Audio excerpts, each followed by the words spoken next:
ฮ่าโถ่เป็นยังไงเนาะเปิดภาพมาพี่เด้อพี่น้องเด้อบ่าวนุ่งก็ยังอยู่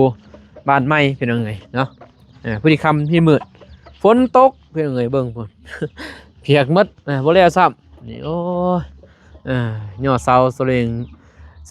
พี่น้องเนาะต่างไว้ซื่อยังท่านจับนำตอกนำเที่ยงพี่เนาะ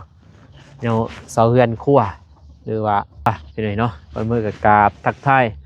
สบายดีสวัสดีเด้อพ่อแม่พี่น้องหมดสุขสุขคนพี่น้องกันยินดีต้อนรับเข้าสู่ช่องบ่าวอนงคือเก่าคือเดิมพ่อแม่พี่น้องเนาะลืมบ่าวนงหมดแล้วบ่ FC ทุกท่าน พี่น้องเนาะบ่าวนงก็บ่ได้ลงคลิปเกินว่า2-3 มื้อเทื่อนึง2-3 มื้อเทื่อนึงพี่น้องเนาะเพราะว่าคุ้มนี่แหละเฮ็ดนี่แหละพี่น้องเนาะว่านนี่ก็เบาตูนไปเยี่ยมไปยามเอานุ่งก็บ่ได้ทายพี่น้องเนาะมันเยี่ยมยามแล้วก็เอาเงินมาให้พี่น้องเนาะทางเบาตูนให้เงินนั่นแหละจนว่า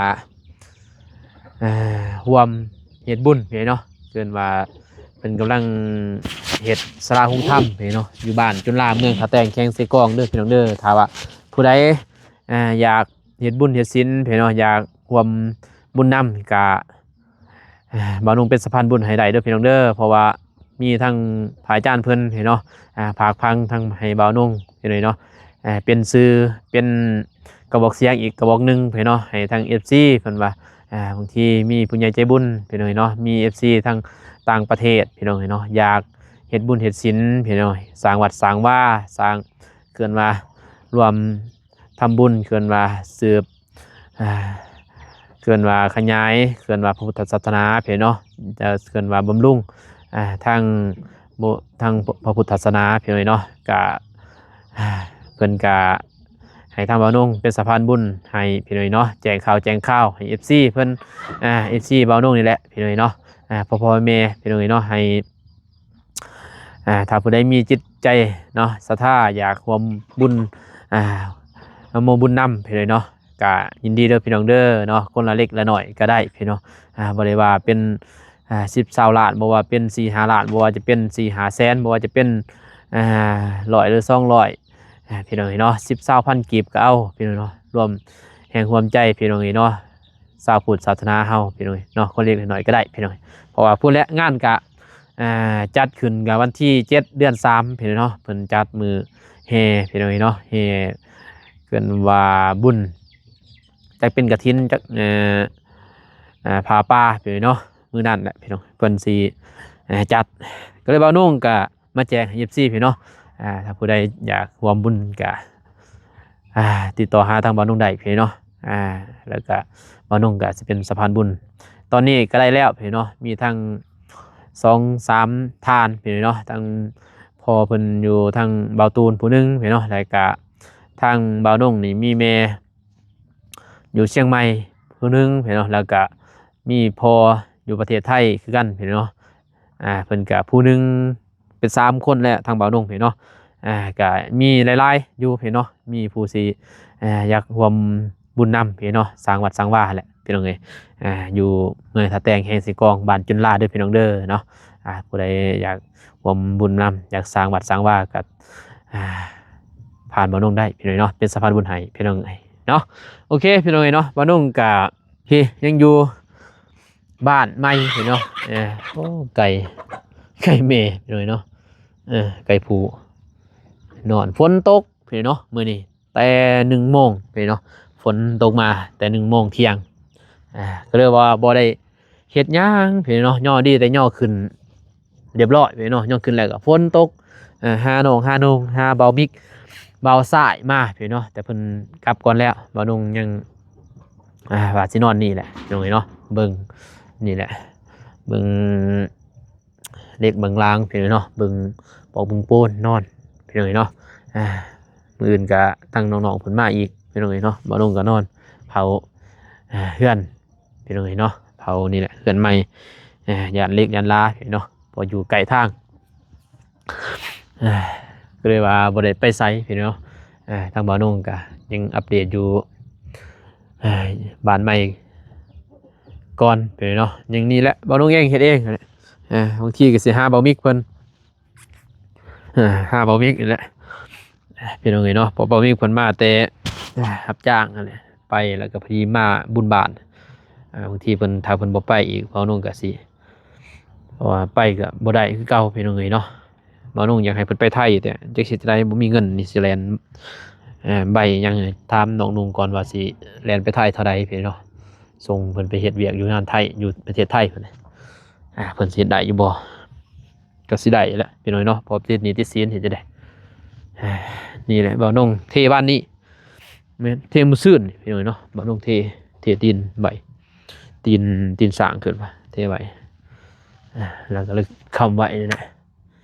น่าจะอยู่มั้งพี่น้อยเนาะคือสิบ่เป็นหยังคำไว้บ่มีไฟออกมาเตะตองพอเบานุ่งนอนเฝ้าพี่น้อยเนาะมีแต่ต่างแนวดับพอตัวนี้สูงแน่พี่น้อยเนาะ2 ต้นขุดลงบ่ได้เป็นหินพี่น้อยเนาะมันสิเจาะมันก็เทตามนั้นแหละพอดีงามตัวนั้นบ่หาเจาะหลายพี่น้อยเนาะตัวนี้พอดีงามเลยฮู้ตัวนี้มานุ่งสิกอเพียงนี้แหละกอขึ้นแล้วก็เทคานเลยบางนี้พี่น้อยเนาะพอดีงามตัวนี้ฮู้2 อัน3 อันตัวนั้นพอดีงามเลย3 อันนะแต่ตัวนั้นนี่สิบ่ถึกตัวนั้นนี่สิได้นั่นไหมพี่เนาะเจาะตัวนั้นบ่เจาะก็จอดเอาพี่เนาะน้องเห็นแบบนั้น เจาะน่ะบ่ได้บ่หานแตกโดนพี่น้องเนาะเกินว่าเศร้าแบบนี้น้องเพิ่นก่อฮอดนี้แล้วพี่น้องเนาะยังอีกห้องหนึงก็เพิ่นก็เทแล้วบัดเทนี่ก็ก่อขึ้นหน่อยนึงแล้วก็แล้วพี่เนาะนี่ยัง2 ห้องนี้ใส่บานใส่วงเอี่ยมพี่เนาะยัง2 ห้องใส่ตัวนี้แล้วก็หมดแล้วพี่เนาะวงเอี่ยมยังแต่4 อันใส่นี่แหละก็แล้วก็สิมีแต่เพิ่นสิตีแบบเทคานทับวงเอี่ยมแล้วก็วงประตูแล้วก็ก่อขึ้นหน่อยนึงพี่น้องเนาะความสูงส่ำนี้แหละความสูงก็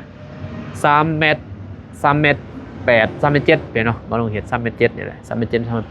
8ความสูงแต่พืชเห็นเนาะแต่ฝืนไป3 เมตร 8พอสิเท่ก็พอดี3 เมตร 6นั่นแหละรวมกับพอดี3 เมตร 6 3 เมตร 5พี่เนาะเสียต่ำหลายก็เวลาเฮานั่นมันคือเฮือนบ่าวนุ่งแหละบ่าวนุ่งเป็นบ่เทียนพี่เนาะก็เลยว่าตัวนี้ก็สิสูงแน่ปงเยี่ยมเฮ็ดต่ำหลายก็ยากพี่เนาะเวลาเฮานอนนี่สมมุติหัวเตียงอันเฮ็ดต่ำเฮ็ดซ้ำนี่หัวเตียงพื้นซ้ำนี่พี่เนาะก็บ่งามมันนะบ่ให้เห็นหัวเตียงเลยผู้หัวเตียงเขาซ้ำนี่ผู้ที่งามพี่เนาะตามผู้มักพี่น้องเนาะบ่าวนุ่งมักซ้ำนี่แต่ว่าอยู่ดวดนี่มันสิต่ำแน่นิดนึงเลยพี่น้องเนาะ พอเขาสิตีบลังเซียวเลยมันสิเห็นคิวนิดนึงได้งามมาแหละตามบ่าวนุ่งคิดพี่น้อยเนาะแต่ว่าตามสร้างเพิ่นเฮ็ดก็สิต่ำกว่านี้สร้างเพิ่นว่าประมาณ90เพิ่นว่าพอดีเพิ่นตามสร้างเพิ่นนะแต่เพิ่นมา90โตเกินว่าวงปงหยับพี่เนาะให้อยู่บางนี้เพิ่นว่าเฮาเทคานเฮาก่อขึ้นมาส่ำนี้เท่านี้แล้วก็เทคานเพิ่นนี้แล้วก็ตั้งเลยเพิ่นว่าอยู่นี่แต่บ่าวนุ่งขึ้นไปอีก10ปลายหรือ20เลยจะเข้า20พี่น้อยเนาะแต่นี่มาก็20เลยพอดี20เลยแต่นี่มาก็90แต่นี่95เด้95มานี่ก็20เป็น1.10พี่น้อยเนาะ1.10ปลายนี่10ปลายนิดๆพี่น้อยเนาะตอนเฮ็ดบ่ได้ถ่ายให้พ่อแม่พี่น้องเบิ่งพี่น้อยเนาะโอ้ฝนตกเริ่มบ่ได้ถ่ายซ้ำมีแต่ถ่ายพ่อแม่พี่น้องเบิ่งพี่น้อยเนาะเท่าเล็กเท่าน้อยบ่าวนุ่งเพื่อนบ่าวนุ่งเองคอยเฮ็ดคอยเป็นคอยไปนี่ก็ฝนตกมาก็เนียนๆแน่พี่น้องเนาะอันนี้ก็สิเหลือตามเบิ่งเป็นเสียลายพี่น้อยเนาะเป็นเคาะแบบนี้นะมันสิเสียลายสิได้พี่น้อยเนาะตัดนี่แต่ก็ต้องได้ตัดนั่นแหละพี่น้อยเนาะถ้าบ่ตัดก็บ่ได้เฮาต้องได้ตัดนั่นนะ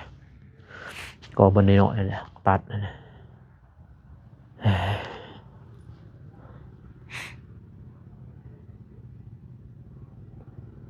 ก็เลยว่า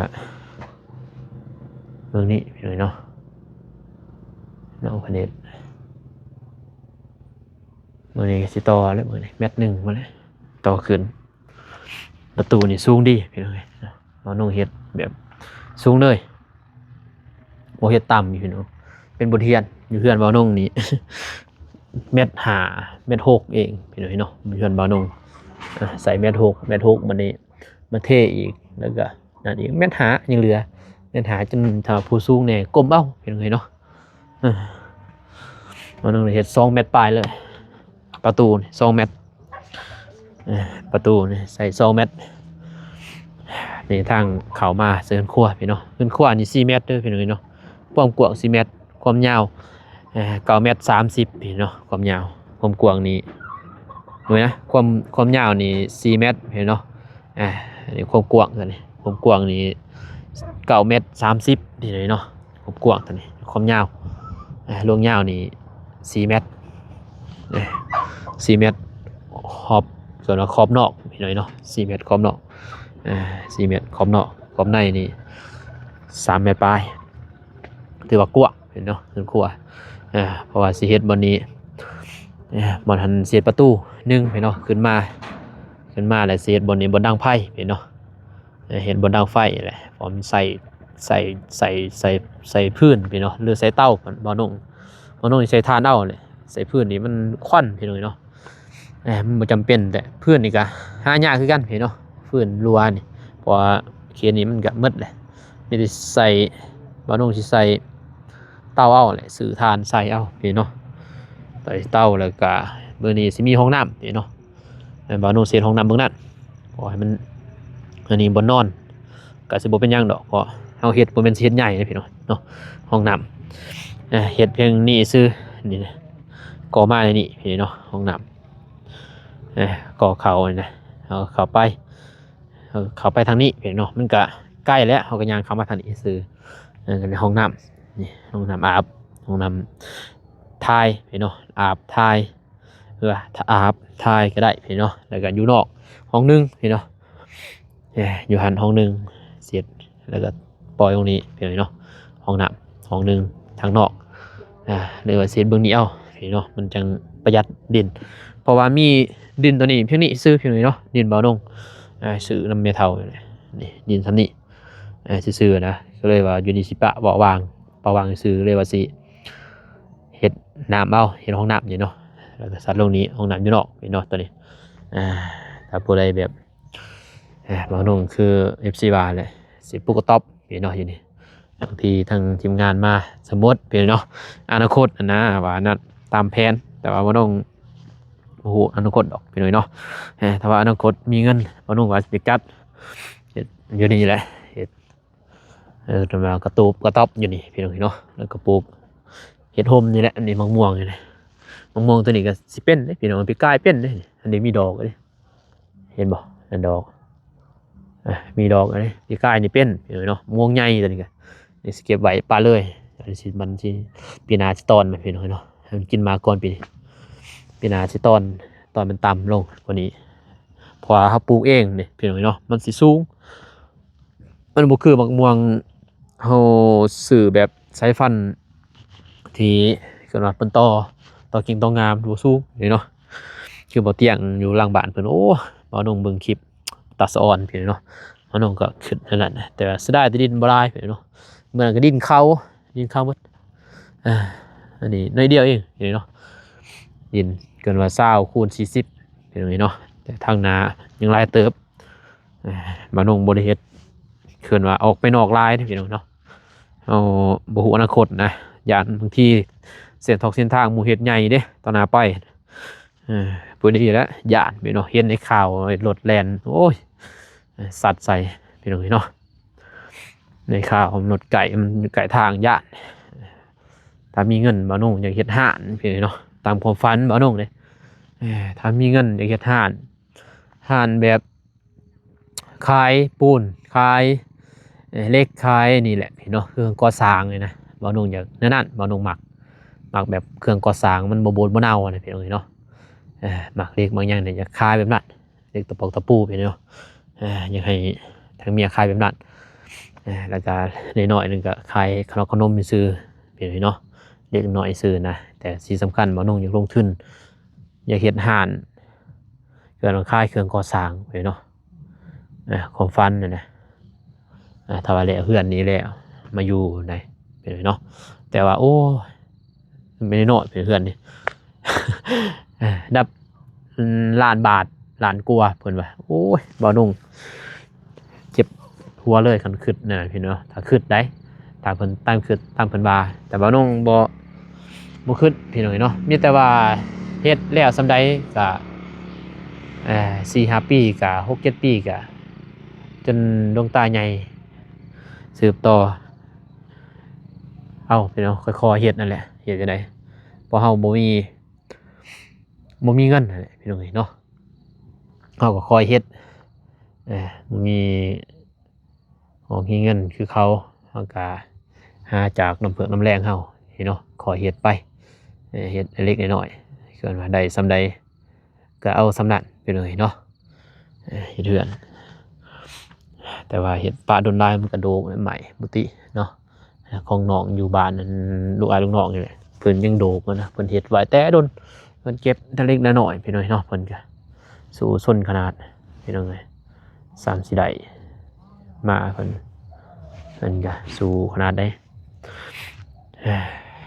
นี่พี่น้องเอ้ยเนาะมาน้องก็สินอนนี่แหละพี่คำพ่นได้พี่น้องพุ่นทางบ้านบ่โกนี่โอ้ฝนแห้งอีหลีโอ้มืดครึ้มเลยฝนพี่น้องเนาะเห็นเพิ่นเสร็จมาทางกลุ่มมาน้องก็เลยว่าโอ้แห้งกันในทางนั้นทางนี้ก็แห้งกับจนเปียกนะพี่น้อยเนาะก็บ่ว่าแห้งบ่ปานใดพี่น้อยแต่ว่าเปียกแข้งก็เปียกอะนะ คันว่าแข้งก็จนเปียกมาต้นเลยเนาะถ้าแข้งพ้นได้ถ้าว่านั่งแข้งเปียกก็แห้งเติบแหละ จากสิไปวันไซพี่น้อยเนาะฝากเป็นกำลังใจเบานุ่งหน่อยเด้อพี่น้องเด้อเนาะเฮ็ดเฮือนเฮ็ดซ่านเนี่ยความฝันของเบานุ่งพี่เนาะเป็นรังที่แรกพี่น้อยเนาะเป็นรังใหญ่สำหรับเบานุ่งพี่เนาะเฮ็ดมาเกินว่า9 คูณ 9พี่เนาะคันว่าอะไรกับเพิ่นครัวก็พอดี10 ปลายพี่เนาะ12อะไรกับเพิ่นครัวเพราะว่าเบานุ่งเฮ็ดบ่ใหญ่เฮือนตัวนี้พี่เนาะแต่สำหรับเบานุ่งใหญ่แหละแต่ว่าเขาว่าบ่ใหญ่พี่เนาะแต่แม่นอยู่4เกินว่า3 แถวนะพี่เนาะ3 แถว3 แถว3 ห้องนอนพี่เนาะ3 ห้องนอน3 ห้องโถงหั่นนะพี่น้องเนาะสำหรับเบานุ่งนี่ใหญ่สำหรับเขาผู้มีก็บ่ใหญ่ดอกพี่น้องเนาะแต่มันมาไล่กับเรือนครัวอีกโอ้กับผู้ดีสิน่าจะพอพี่เนาะดินจีน่าจะพอบ่เหลือพี่น้องเนาะดินจีน่าจะพอยันจะเป๊ะเลยไปจักพี่น้องเนาะดินจีแล้วก็สิก่อพาเศร้าเรือนครัวอีกนิดนึงเรือนขอพาเศร้านี้ก็พอดีก่อบ่หลายดอกพี่น้องเนาะบ่น้องก่อเพราะว่าบ่อยากให้สูงกว่าเรือนใหญ่พี่น้องเรือนกลัวบ่น้องอยากเอาลงนิดนึงแต่มีหินอยู่หั่นพี่น้องบัดนี้ตัวนั้นแหละปัญหาพี่น้องเนาะปัญหาสิมีหินอยู่หั่นบัดนี้ก็เลยว่าจักเสียจังไดพี่น้องเนาะบ่น้องก็เลยว่าอยากเอาลงนิดนึงนะเอาลงแต่ว่าเอาลงจำดินบ่ได้พี่เนาะพอขึ้นความมันก็ยันน้ำไหลเขานะแล้วเอาขึ้น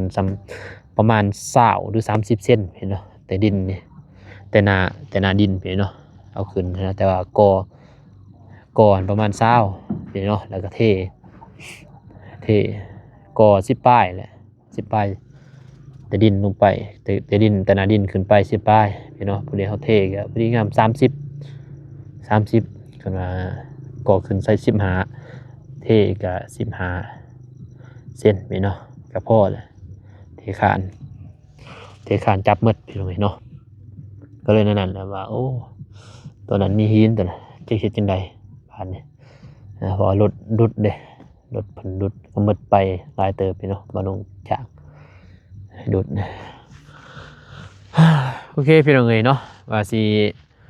บ้านบ่าวนงสิออกมาแบบใดไปเนาะก็เราเบิ่งเราส้มแล้วก็ที่สำคัญไปเลยเนาะที่สำคัญก็คือ FC เพิ่นไปเนาะ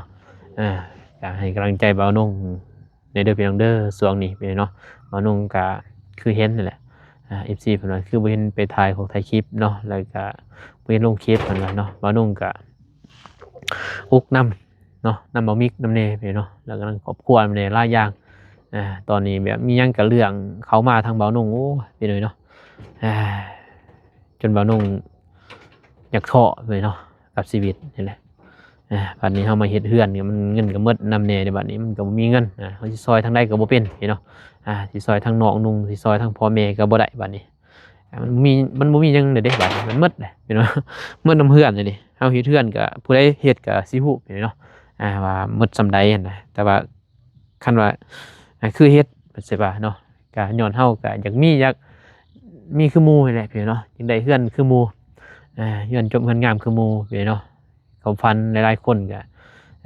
บ่มีไฟดอกเนาะสิบ่อยากได้เฮือนพี่เนาะความฝันก็อยากได้หมดนั่นแหละเฮือนซ่านบ้านซองเป็นหลักเป็นแหล่งพี่เนาะนั่นว่าถึงเฮาสิ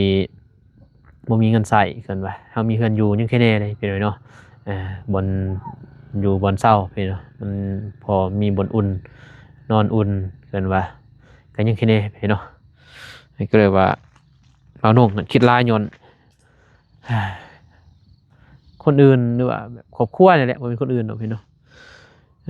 คือหลายมันครอบครัวทางแม่พุ่นแหละน้องก็น้องสาวนั่นก็ใครแน่แบบใครแน่นั่นแหละพี่เนาะเพราะเฮาก็บ่ได้เซ็กอยู่หมอใหญ่สมองนี่แหละก็โอ้บ่าวน้องเห็นแล้วก็กันบ่โทรบอกน้องตอนนั้นพี่เนาะบ่าวน้องบ่ได้โทรบอกน้องตอนนั้นมาเก็บกาแฟพี่เนาะก็น้องบ่าวน้องก็บ่เจ็บบ่เจ็บปานนั้นพี่เนาะก็คือสิบ่ได้เจ็บดอกแต่ว่าบัดนี้บ่าวน้องก็เห็นน้องนุ่งแหละอีต้นพี่เนาะอยากให้น้องนุ่ง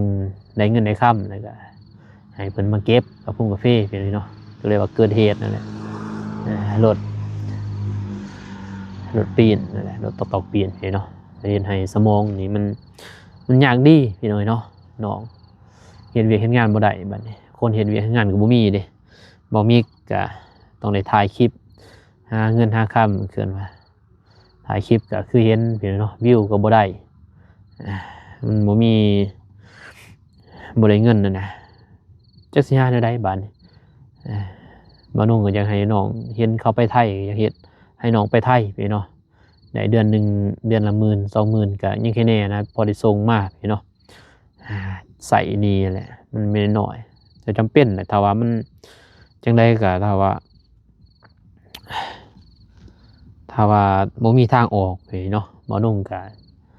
ถ้าซอยน้องได้น้องบ่าวนุ่งสิซอยมีแต่แลนด์พาสปอร์ตให้น้องมีแต่สำนักเนี่ยสิซอยน้องได้ถ้าว่ามีเงินพี่เนาะถ้ามีเงินนี่แหละสิแล้วตอนนี้เราก็สิคุ้มไปถ่ายคลิปเก็บเงินตัวนั้นพี่เนาะได้เงินจากจำนวนนั้นบ่าวนุ่งก็สิให้น้องเฮ็ดพาสปอร์ตบ่าวนุ่งสิแลนพาสปอร์ตให้น้องนั่นแหละคันว่ามีเดินถ่ายคลิปนั่นแหละบ่มีเงินเด้บ่าวนุ่งก็หมดความสามารถบ่าวนุ่งก็สิซอยน้องจังสิจังได๋พี่น้อยเนาะอุกนำโมเมนต์น้อยๆเงิน 4-5 หมื่นพี่เนาะบ่าวนุ่งจนนอนบ่หลับได้พี่น้องเอ้ยช่วงนี้นอนจนบ่หลับคิดหลายพี่เนาะพอบ่าวนุ่งเป็นเข้ากับพึ่งพาอาศัยบ่าวนุ่งนี่แหละพี่เนาะเป็นแบบเป็นรักเป็นแรงกันนะพี่เนาะแบบไปหันมานี่ก็อาศัยบ่าวนุ่งนั่นแหละคือพ่อแม่หยังก็มันสิมีดินมีดอนพี่เนาะบ่าวนุ่งก็มันสิมีแหละแต่หาด้วยน้ำพึ่งน้ำแรงบ่าวนุ่งกับเมียสู้ซนเก็บเล็กน้อยยังได้เฮือนได้ซ่านยังได้อันนั้นอันนี้พี่เนาะก็สู้ซนก็ซ้ำครอบครัวเองบ่าวนุ่งก็บ่ว่าดอกพี่น้อยเนาะก็พอได้เลี้ยงพอได้กินพอได้กลุ่มอยู่นะซ้ำยินนะแต่นี่มันต้องพละลายบ่าวนุ่งจักแม่เฒ่าอีกมาจักพ่อแม่จักน้องเจ็บหัวพี่น้องเนาะขึ้นมาแล้วก็โอเคพี่น้องเนาะบ่าวนุ่งก็สิเฮ็ดอยู่เฮ็ดกินก่อนคือสิมีหยังดอกบ่าวนุ่งก็สินั่นแหละไปซื้อไข่เอาพี่เนาะไข่